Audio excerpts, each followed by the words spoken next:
Hello everyone. In this video we are going to learn how Vlookup finds a number within a range using their approximate match function. Now I'm going to walk you through an example and just a little background. This example is a newspaper that sells advertisements, and they give a discount depending on how many advertisements their customer buys.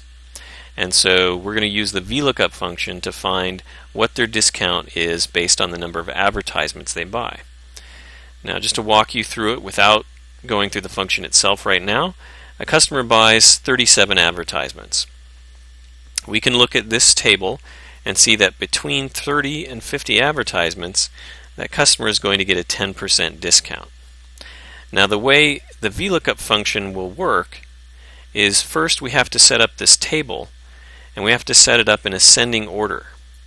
And you have to have the numbers set up so that when Excel takes the number that you're looking for, 37, it goes to the first one and it says, is 37 more or less than 1? It says it's more than 1, so it moves on. Is 37 more or less than 11? Excel says, of course, 37 is more than 11, so it moves to the next one. And then, is 37 greater than 31? It is. So Excel moves to the next one. See, that's why it has to be in order, because as soon as Excel hits the number that is greater than it is, and when it hits 51, 37 is less than 51, so it goes back one and then to the right. So it has to be in ascending order when you set up this table. So once Excel goes down, it finds a number that's bigger than the one you're looking for. It goes down one and then to the right. And so this one is 37. So let's use the Vlookup function and show you how it works. Equals Vlookup. And you can see that Excel is very helpful. It starts to fill it in for you.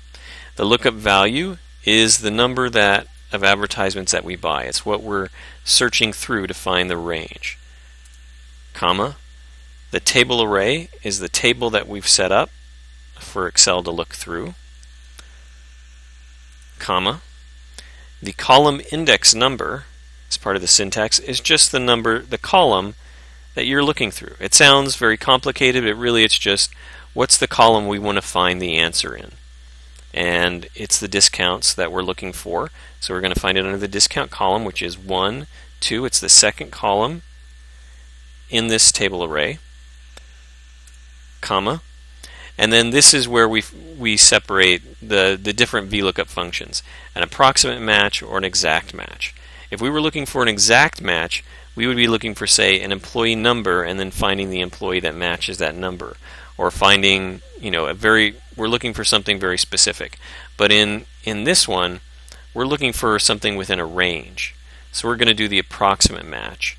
And we can either click on that for true, or we can type the number 1, hit enter, and we found our discount. So 37%, it is correct. It finds that. Now, if I want to drag this down, I need to make sure that everything is set up correctly so that I can drag it down and copy it to the next cell. And we see that the table array, it has to be an absolute table array or it's not going to work. So if I were to drag it down, it would give me a number, and it is actually the correct number, but it really isn't working correctly, because if we click on it, you can see that it's gone beyond the table. It's actually gone down one. So because it's a relative value.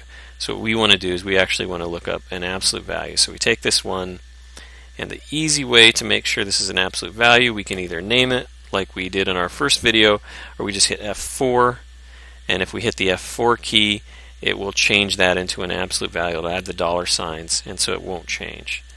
And so we can actually pull the discount down. See, it's still 15%. 12 is 5%. Is that correct? Yes, it is. Pull it down 40, 10%. It is correct. And 7 should be 0%, and it is. So that is correct. And that is how Vlookup finds approximate matches. Thank you.